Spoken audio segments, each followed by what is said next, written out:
আসসালামু আলাইকুম। প্রিয় দর্শক, অন্য মঞ্চের আলোচনায় আপনাদের সকলকে আমন্ত্রণ জানাচ্ছি।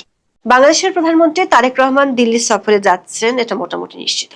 সফরের দিনক্ষণ নিয়ে এখনো কোনো পক্ষ থেকে চূড়ান্ত কোনো ঘোষণা না আসলেও আগামী 20 থেকে 25 আগস্টের মধ্যে তারেক রহমানের এই সফর হবে।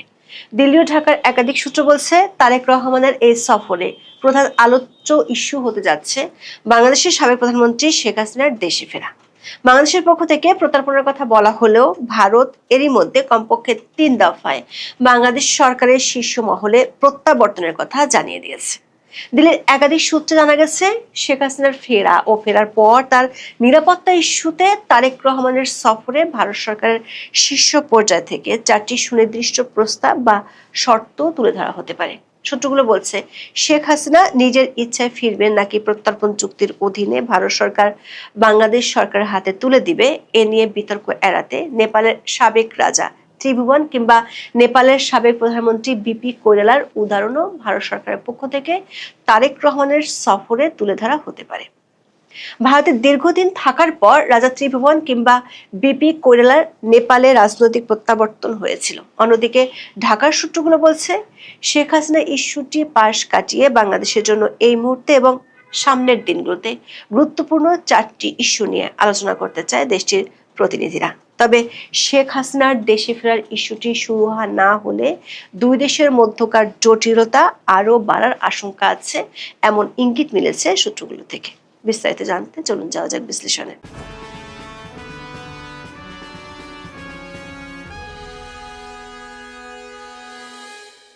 বাংলাদেশে নিযুক্ত ভারতীয় হাইকমিশনার দীনেশ ত্রিবেদী গত 10 আগস্ট ঢাকায় প্রধানমন্ত্রী তারেক রহমানের সঙ্গে বৈঠক করেন। একই সময়ে বাংলাদেশে আসেন ভারতীয় গোয়েন্দা সংস্থা রয়ের শীর্ষ 4 কর্মকর্তা। পরদিন 11 আগস্ট দীনেশ ত্রিবেদী নয়াদিল্লিতে ভারতের প্রধানমন্ত্রী নরেন্দ্র মোদীর সঙ্গে একান্ত বৈঠক করেন। এসব বৈঠকের আগে থেকে আগামী 12 থেকে 13 সেপ্টেম্বর দিল্লিতে অনুষ্ঠিত ব্রিক্স শীর্ষ সম্মেলনে বাংলাদেশের প্রধানমন্ত্রী তারেক রহমানের যোগ দেওয়ার বিষয়টি নিয়ে আলোচনা হচ্ছিল। কিন্তু বাংলাদেশ সরকার আপত্তি থাকা সত্ত্বেও গত 5 আগস্ট দিল্লিতে সংবাদ সম্মেলনে বাংলাদেশের সাবেক প্রধানমন্ত্রী শেখ হাসিনার ভার্চুয়ালি অংশ নেয়া এবং অডিও বক্তব্য দেয়াকে কেন্দ্র করে জটিলতা দেখা দেয়। তারেক রহমানের দিল্লি সফর নিয়ে অনিশ্চয়তার কথা শোনা যায়। শেষ পর্যন্ত ব্রিক্সের মতো বহুপাক্ষিক নয়, দ্বিপক্ষীয় সফরে যাওয়ার সিদ্ধান্ত নিয়েছে ঢাকা। নয়াদিল্লির একটি কূটনৈতিক সূত্রের বরাত দিয়ে ইংরেজি দৈনিক দ্য ডেইলি স্টার বলছে, উভয় দেশই এই দ্বিপক্ষীয় সফরের বিষয়ে আগ্রহী ছিল, তবে সময়সূচি মেলানো নিয়ে সমস্যা হচ্ছিল। বিভিন্ন সময়সূচি পর্যালোচনার পর দুই দেশের শীর্ষ কর্মকর্তারা এখন 20 থেকে 25 আগস্টের মধ্যে একটি সময় নির্ধারণের কাছাকাছি আছেন। ডেইলি স্টার বলছে, 20 থেকে 21 আগস্ট অথবা 21 থেকে 22 আগস্ট এমন দুটি তারিখ এখন বিবেচনায় রয়েছে। এদিকে ভারতীয় হাইকমিশনার দীনেশ ত্রিবেদী 14 আগস্ট সন্ধ্যায় ঢাকায় ফিরেছেন। 2 দিনের মধ্যে তারিখ চূড়ান্ত হবে। সেটি হলে গত ফেব্রুয়ারিতে দায়িত্ব নেওয়ার পর এটি হবে তারেক রহমানের প্রথম ভারত সফর। ডেইলি স্টার লিখেছে, প্রাথমিকভাবে আগস্টের শেষের দিকে সফরের প্রস্তাব দিয়েছিল ঢাকা, কিন্তু ভারতের প্রধানমন্ত্রী Narendra Modi 1 September Shanghai Cooperation Organisation বা এসসিও রাষ্ট্রপ্রধানদের সম্মেলনে যোগ দিতে কিরগিজস্তানে যাচ্ছেন বলে ভারত অন্য একটি সময়সূচি চেয়েছিল। এছাড়া বাংলাদেশের পররাষ্ট্রমন্ত্রী খলিলুর রহমানও সেপ্টেম্বরের শুরুতে জাতিসংঘের সাধারণ পরিষদের সভাপতি হিসেবে দায়িত্ব নিতে নিউ ইয়র্কে যাবেন। এসব কারণে উভয় পক্ষ 20 থেকে 25 আগস্টের মধ্যে এই সফরটি শেষ করতে চায়। দিল্লি ও ঢাকার একাধিক সূত্র বলছে, বাংলাদেশের সাবেক প্রধানমন্ত্রী ডিসেম্বরের মধ্যে দেশে ফেরার যে ঘোষণা দিয়েছেন সেটি নিয়ে তারেক রহমানের সফরে আলোচনা হবে। বলা যায়, এই ইস্যুটি এখন দেশ দুটির মধ্যকার আলোচনার সবচেয়ে গুরুত্বপূর্ণ ইস্যু। তবে বাংলাদেশ সরকার চায় ভারতের সাথে থাকা বন্দি বিনিময় চুক্তি অনুযায়ী শেখ হাসিনার প্রত্যর্পণ। তবে ভারত সরকার বরাবরই বলছে, শেখ হাসিনা দেশটিতে অতিথি হিসেবে আছেন। তাছাড়া অতীতে অন্য দেশে যেসব রাজনৈতিক নেতা ভারতে আশ্রয় নিয়েছিলেন তাদের কাউকেই দেশটির সরকার প্রত্যর্পণ করেনি। সে কারণে ভারত চায় শেখ হাসিনা নিজের ইচ্ছে ফিরে যাবেন, আর তার ফেরার জন্য প্রয়োজনীয় কাগজপত্র যেমন পাসপোর্ট বা ট্রাভেল ডকুমেন্ট বাংলাদেশ সরকারকেই দিতে হবে। ভারত সরকার মনে করে বাংলাদেশের শেখ হাসিনার বিরোধী পক্ষগুলো এতদিন তাকে ফেরত পাঠানোর দাবি জানিয়ে আসছে, এখন শেখ হাসিনা নিজে থেকে দেশে ফিরে বিচারের মুখোমুখি হওয়ার ঘোষণা দিয়েছেন। ফলে শেখ হাসিনার ফেরা নিয়ে কোনো পক্ষেরই সমস্যা থাকার কথা নয়, বরং সমস্যাটা শেখ হাসিনা কিভাবে ফিরবেন তা নিয়ে। দিল্লি মনে করে শেখ হাসিনা নিজের ইচ্ছায় ফিরলে তার রাজনৈতিক প্রত্যাবর্তন হবে। এক্ষেত্রে ভারত সরকার দেশটিতে অতীতে আশ্রয় নেয়া 3টি উদাহরণ বাংলাদেশ সরকারের কাছে তুলে ধরবে। 1950 সালে নেপালের রাজা ত্রিভুবন ভারতে আশ্রয় নিয়েছিলেন। ওই সময় নেপালের মূল ক্ষমতা ছিল রাণা বংশের হাতে। তখনকার ভারতের প্রধানমন্ত্রী জওহরলাল নেহরু নেপালে গণতন্ত্র প্রতিষ্ঠা ও রাজার ক্ষমতা পুনরুদ্ধারে রানাদের উপর কূটনৈতিক চাপ সৃষ্টি করেছিলেন। শেষমেশ 1951 সালের শুরুতে দিল্লিতে রানা, রাজা ত্রিভুবন ও নেপালি কংগ্রেসের মধ্যে ঐতিহাসিক দিল্লি চুক্তি স্বাক্ষরিত হয়। ওই বছরের 15 ফেব্রুয়ারি রাজা ত্রিভুবন বিজয়ীর বেশে কাঠমান্ডু ফিরে যান। 18 ফেব্রুয়ারি নেপালে 104 বছরের রানার শাসনের আনুষ্ঠানিক অবসান হয় এবং সাংবিধানিক রাজতন্ত্র ও বহুদলীয় গণতন্ত্রের সূচনা করে পূর্ণ ক্ষমতায় অধিষ্ঠিত হন রাজা ত্রিভুবন। 1959 সালে নেপালের প্রথম নির্বাচিত প্রধানমন্ত্রী হন বিপি কৈরালা। তবে 1960 সালের ডিসেম্বর মাসে রাজা মহেন্দ্র সামরিক অভ্যুত্থানের মাধ্যমে সংসদ ভেঙে দেন এবং কৈরালাকে গ্রেপ্তার করে দীর্ঘ 8 বছর বন্দী রাখেন। 1968 সালে জেল থেকে মুক্তি পাওয়ার পর তিনি ভারতে চলে যান। ভারতে অবস্থান করলে তিনি বারাণসী ও কলকাতা থেকে নেপালি কংগ্রেসের কার্যক্রম চালাতেন। 8 বছর ভারতে নির্বাসিত থাকার পর 1976 সালের 30 ডিসেম্বর বিপি কৈরালা জাতীয় মেলাবন্ধন বা ন্যাশনাল রিকনসিলিয়েশনের নীতি ঘোষণা করে স্বেচ্ছায় নেপালে ফিরে যান। ফিরে আসার সাথে সাথে তাকে বিমানবন্দরে গ্রেপ্তার করা হয় এবং তার বিরুদ্ধে রাষ্ট্রদ্রোহের বিচার শুরু হয়। তবে দেশে তার ব্যাপক জনপ্রিয়তা এবং ক্রমবর্ধমান আন্দোলনের মুখে রাজা বীরেন্দ্র তাকে মুক্তি দিতে বাধ্য হন। এছাড়া 1979 সালের সোভিয়েত আক্রমণ এবং পরবর্তী গৃহযুদ্ধের সময় আফগান রাজ পরিবারের অনেক সদস্য ও শীর্ষ নেতারা জীবন বাঁচাতে ভারতে পালিয়ে যান।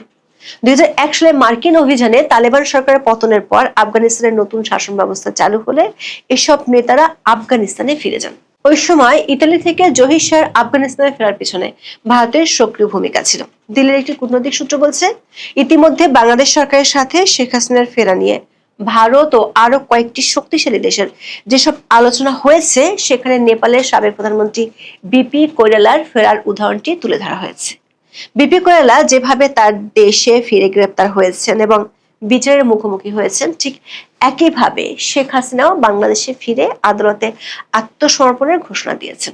আবার শেখ হাসিনা তার সবশেষ 5 আগস্টের অডিও বক্তব্যে রিকনসিলিয়েশন বা জাতীয় ঐক্যের কথা বলেছেন। সূত্রগুলো বলছে, ভারত সরকারের পক্ষ থেকে এসব উদাহরণ তুলে ধরে শেখ হাসিনার ফেরার পর তার নিরাপত্তা ইস্যুটি নিয়ে বিস্তারিত আলোচনা করা হতে পারে। দ্য ডিপ্লোম্যাটের এক প্রতিবেদনে বলা হয়েছে, শেখ হাসিনা দেশে ফেরার পর তার নিরাপত্তার ইস্যুটি নিয়ে ইউরোপীয় ইউনিয়নের কয়েকটি দেশ মধ্যস্থতা করছে। ইউরোপীয় দেশগুলো যাদের বাংলাদেশে বড় রকমের বিনিয়োগ আছে, তারা মনে করছে বাংলাদেশে অন্তর্ভুক্তিমূলক রাজনীতি চালু করা না গেলে রাজনৈতিক স্থিতিশীলতা হুমকির মুখে পড়বে, যা বাংলাদেশে তাদের ইনভেস্টমেন্ট গুলোকে বাধাগ্রস্ত করবে। আবার বাংলাদেশের অভ্যন্তরে উগ্রবাদ মাথা চাড়া দেয়, মার্কিন প্রশাসনও চিন্তিত। ঢাকার একটি কূটনৈতিক সূত্র বলছে, গত 31 জুলাই ঢাকায় সফররত যুক্তরাষ্ট্রের দক্ষিণ ও মধ্য এশিয়া বিষয়ক বিশেষ দূত ও প্রেসিডেন্ট ট্রাম্পের বন্ধু সার্জিও গোরের সঙ্গে বৈঠক করেছিলেন দীনেশ ত্রিবেদী। বাংলাদেশ ইস্যুতে ভারত ও যুক্তরাষ্ট্রের স্বার্থ সংশ্লিষ্ট অভিন্ন কিছু বিষয় ওই বৈঠকে আলোচনা হয়েছে। যদিও বৈঠকটি নিয়ে দেশ দুটির পক্ষ থেকে আনুষ্ঠানিকভাবে কোনো কিছু জানানো হয়নি। আঞ্চলিক নিরাপত্তা ইস্যুতে ভারতীয় জাতীয় নিরাপত্তা উপদেষ্টা অজিত দোভালের সাথে পরপর 2 দিন বৈঠক করেছেন সার্জিও গোর।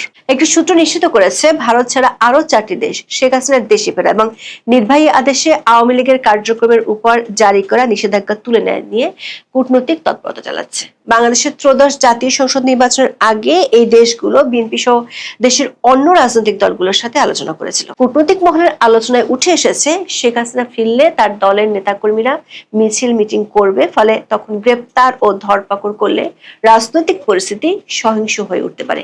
আবার শেখ হাসিনা ফেরার পর আওয়ামী লীগ যদি পূর্ণ শক্তিতে মাঠে নামে, তখন সরকার নির্বাহী আদেশে নিষেধাজ্ঞা কার্যত কাগজে কলমে রূপ নেবে। তেমন রাজনৈতিক পরিস্থিতিতে আওয়ামী লীগকে নিয়ন্ত্রণ করা সরকারের পক্ষে অসম্ভব হয়ে পড়বে। এই কারণে এসব বিষয়ে থার্ড পার্টির মধ্যস্থতায় সমঝোতার দরকার আছে বলে মনে করে কূটনৈতিক সূত্রগুলো। 1/3 সমর্থকদের দলকে বিশেষ পরিস্থিতির কারণে 2 বছরের বেশি সময় কার্যক্রম নিষিদ্ধ করে রাখা হয়েছিল। দীর্ঘদিন নিষিদ্ধ করে রাখলে সে পরিস্থিতি বরং উল্টো ফল নিয়ে আসতে পারে। বিবিসি বাংলার এক প্রতিবেদনে বলা হয়েছে, শেখ হাসিনার আসা না আসার বিষয়টি যে শুধু তার একার উপর নির্ভর করছে তা না।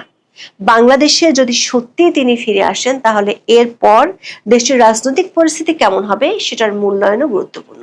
ইস্যুটির সঙ্গে এখন ভারত বাংলাদেশ দ্বিপাক্ষিক সম্পর্কের ভবিষ্যৎ জড়িয়ে আছে। প্রতিবেদনটিতে একটি প্রশ্ন রাখা হয়েছে, সেটি হলো ভারত সরকার বাংলাদেশের সঙ্গে দর কষাকষির সুযোগ হিসেবে শেখ হাসিনা ইস্যুকে ব্যবহার করছে।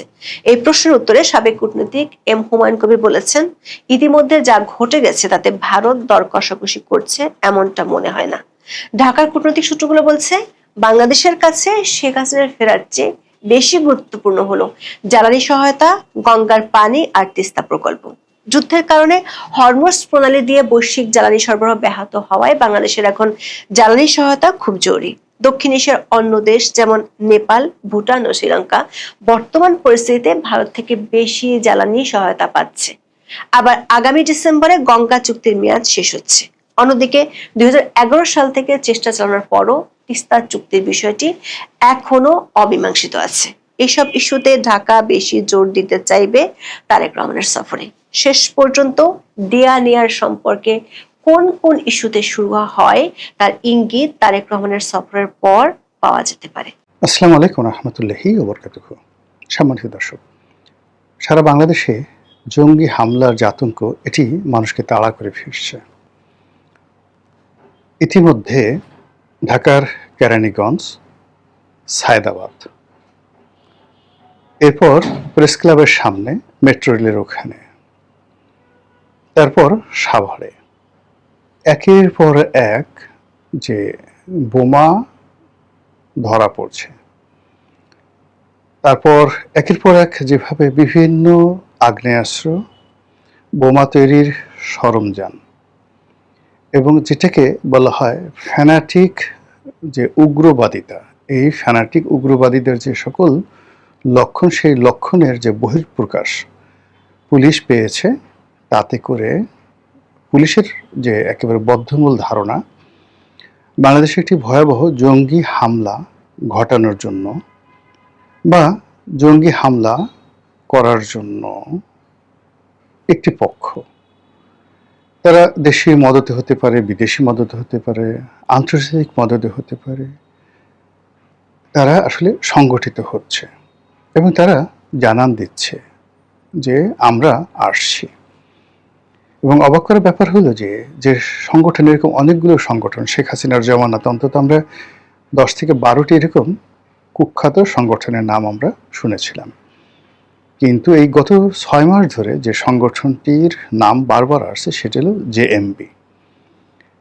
আপনারা জানেন যে বিএনপির বিগত দিনে যখন বিএনপি ক্ষমতা ছিল, তখন সারা বাংলাদেশে জেএমপির একটা উগ্র তৎপরতা ছিল এবং সেই জেএমবি সংশ্লিষ্ট বাংলা ভাই, জেএমবি সংশ্লিষ্ট শায়ক আব্দুর রহমান, তাদেরকে দমন করার জন্য তৎকালীন র্যাবের যে অপারেশন পরিচালনা করতে হয়েছিল এবং যেভাবে বাংলা ভাই এবং শায়ক আব্দুর রহমানের মৃত্যুদণ্ড কার্যকর করা হয়েছিল, আবার পরবর্তীতে 1/11 এবং শেখ হাসিনার জামানাতে জেএমবি সহ অন্যান্য যে সকল উগ্রবাদী সংগঠন রয়েছে, তাদের বিরুদ্ধে সরকারের যে প্রাণান্ত চেষ্টা, সেই চেষ্টার ফলেও কিন্তু এই উগ্রবাদ সমূলে বিনাশ করা যায়নি।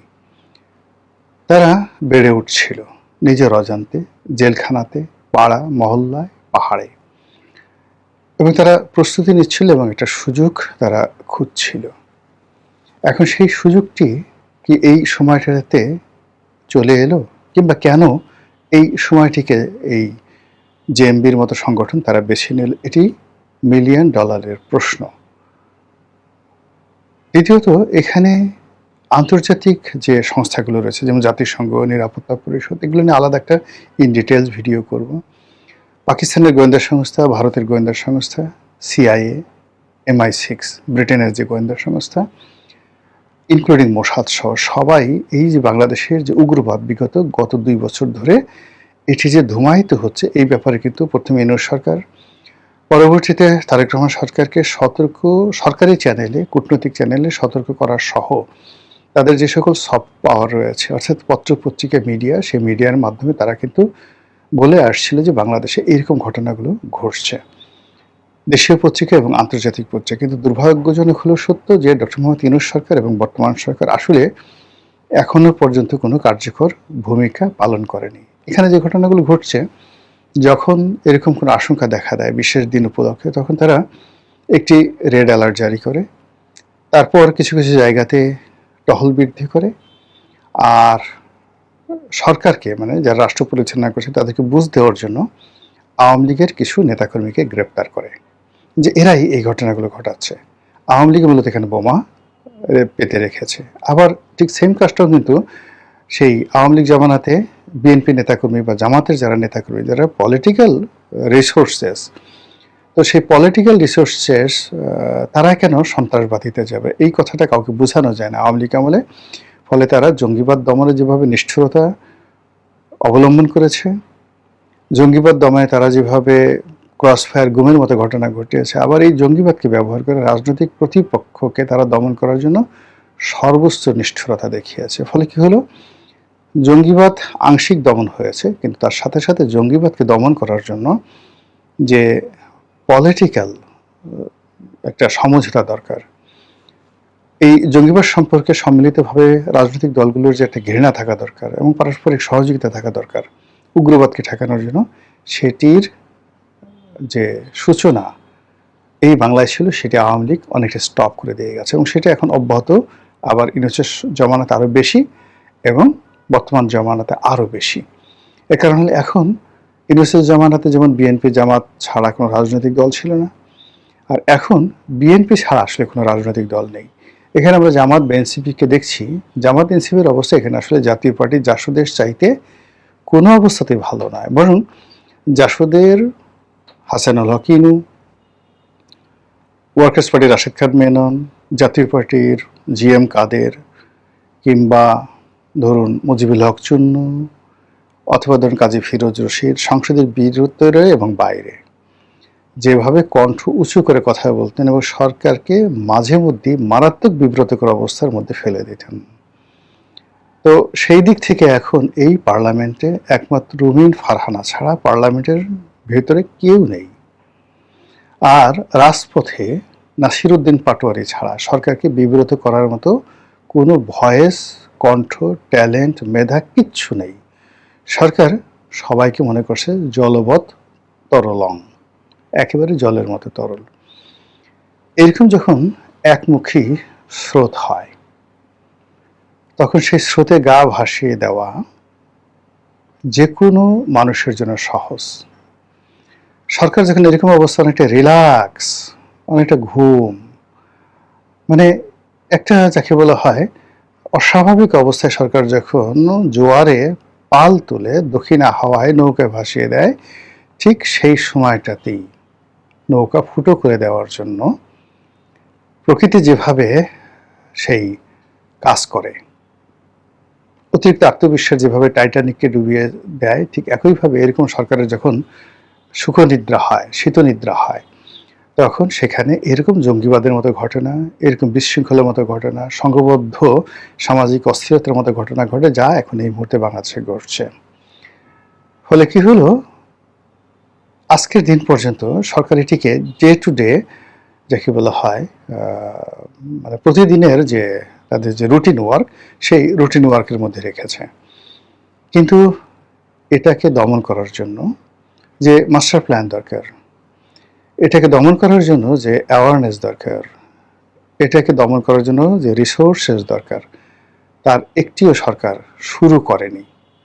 আর শুরু না করার কারণে যারা প্রতিপক্ষ, আলটিমেটলি তাদের মৌচাকে ঢিল পড়েছে।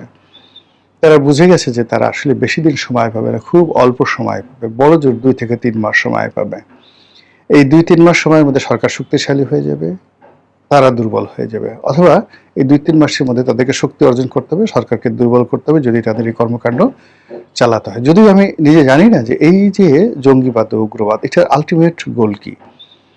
পৃথিবীর ইতিহাসে আমি যেহেতু একজন ছাত্র, ইতিহাসের ছাত্র, আমি কখনোই কোনো জঙ্গিবাদ দিয়ে বা উগ্রবাদ দিয়ে কোথাও কোনো রাজনৈতিক ক্ষমতা অর্জন করা গেছে, সাস্টেইন করা গেছে, কোনো মানে ক্ষমতার মসনদ তৈরি করা গেছে এবং অ্যাটলিস্ট মাত্র 5-6 বছর রাষ্ট্র ক্ষমতা চালানো গেছে এরকম সিঙ্গেল নজির কোথাও নেই।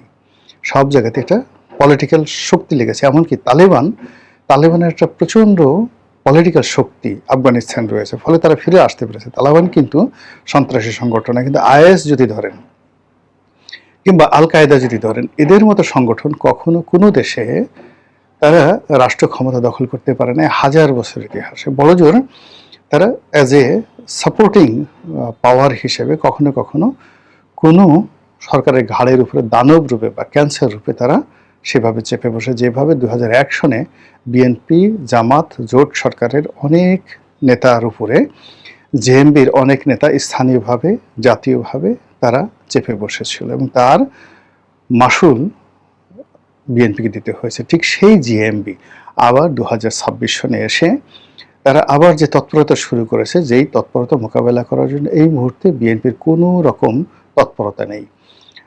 বিএনপি 2001 সনে তাদের যে পলিটিক্যাল পাওয়ার ছিল, দলের মধ্যে যে নেতৃত্ব ছিল, জামাতের মতো একটি শক্তিশালী দল তাদের সরকারের সাথে সহযোগী ছিল। তো সেখানে এখন সরকারের সাথে সহযোগী আছে গণ অধিকার পরিষদ, সরকারের সঙ্গে সহযোগী হিসেবে আছে সেই জুনায়েদ সাকি। তো সেই তুলনায় আপনি যদি সেই 2001 সনে বিএনপির সঙ্গে যারা ছিলেন তাদেরকে ধরেন, সেই ফজলুল হক আমিনের মতো লোককে ধরেন, আপনি যদি সেই জামাতের মতো প্রতিষ্ঠানকে ধরেন এবং অন্যান্য ছোট ছোট রাজনৈতিক দল, কিন্তু বড় বড় নেতা যারা বিএনপির সঙ্গে সম্পৃক্ত ছিলেন।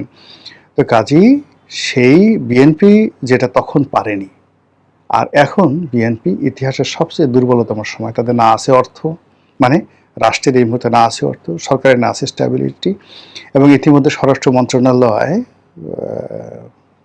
একজন মন্ত্রীকে দেওয়া হয়েছিল, তিনি ব্যর্থ হয়েছে। নতুন আরেকজন মন্ত্রীকে দেওয়া হয়েছে এবং আপনি নিশ্চিত থাকেন যে প্রথমজন যেহেতু ব্যর্থ হয়েছেন, দ্বিতীয়জন আরও বিপুল গৌরবে ব্যর্থ হবেন। কেন ব্যর্থ হবেন সেটা পরে বলবো অন্য একটা ভিডিওতে, কিন্তু আমি দোয়া করি তিনি ভালো করেন। কিন্তু তার ভালো করার একটা সিঙ্গেল যে নজির, সেই নজির আমার কাছে নেই। ফলে কি হলো, এই যে স্বরাষ্ট্র মন্ত্রণালয়ের দুর্বলতম অবস্থান, এবং একই অবস্থা কিন্তু ডক্টর মোহাম্মদ ইউনূসের ক্ষেত্রে হয়েছিল এবং একই অবস্থা শেখ হাসিনার ক্ষেত্রে হয়েছিল। শেখ হাসিনা প্রথমে এসেই সাহারা খাতুনকে দিলেন, তারপর দিলেন মহিউদ্দিন খান আলমগীরকে, তারপরে এখানে নিয়ে আসলেন সেই যাকে বলা হয় আসাদুজ্জামান খান কামালকে। তো তারা সবাই প্রধানমন্ত্রীর অনুগত ছিলেন। মহিউদ্দিন খান আলমগীর যথেষ্ট শক্তিশালী ছিলেন, কিন্তু তারপরও ব্যর্থ ছিলেন, সার্বিক দিক থেকে ব্যর্থ।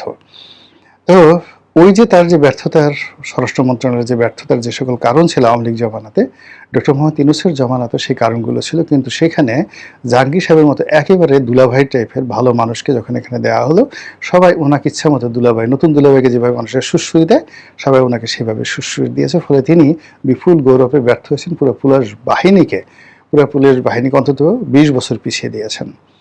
আবার সেখানে যখন সালাউদ্দিন সাহেব আসলেন, তিনি সংবিধান দিয়ে, সংসদ দিয়ে, জ্ঞান দিয়ে, গরিমা দিয়ে, মানে পুরো পুলিশ বাহিনীকে রীতিমতো একটা ইউনিভার্সিটি বানিয়ে ফেলেছেন। আবার সেই ইউনিভার্সিটিতে এখন ভাইস চ্যান্সেলর রূপে যখন শহীদুদ্দিন চৌধুরী আনি সাহেবকে দেওয়া হয়েছে, যার কোনো প্রশাসনিক অভিজ্ঞতা নেই, পুলিশের সঙ্গে গত 17 বছরে তার যে অ্যাডাপশন বা এই ধরনের তিনি কাজকর্ম করবেন তার কোনো কানেকশন, কোনো জিনিস নেই। তো সেখানে কেবলমাত্র একটা পলিটিক্যাল পোর্টফোলিও আর তারেক রহমান সাহেবের একটা ডিজায়ার দিয়ে যে তিনি এখানে সফল হবেন, এটা কোনো অবস্থাতেই 1000-এর মধ্যে 1 ভাগও সম্ভব নয়।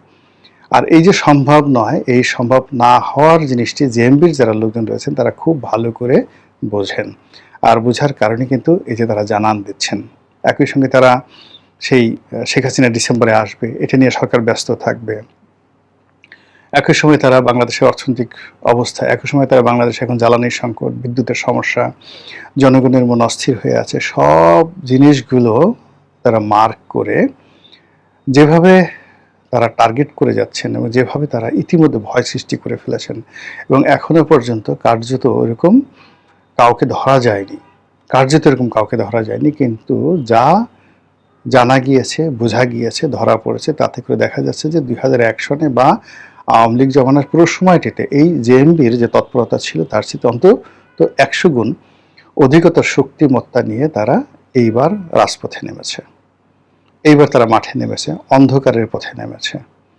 আর সেটা মোকাবেলা করার জন্য আমরা এখন কি করব সেটি দেখার বিষয়। মহান আল্লাহ আমাদের সবাইকে হেদায়েত দান করুন এবং হেফাজত করুন। আসসালামু আলাইকুম ওয়া রাহমাতুল্লাহি ওয়া বারাকাতুহু।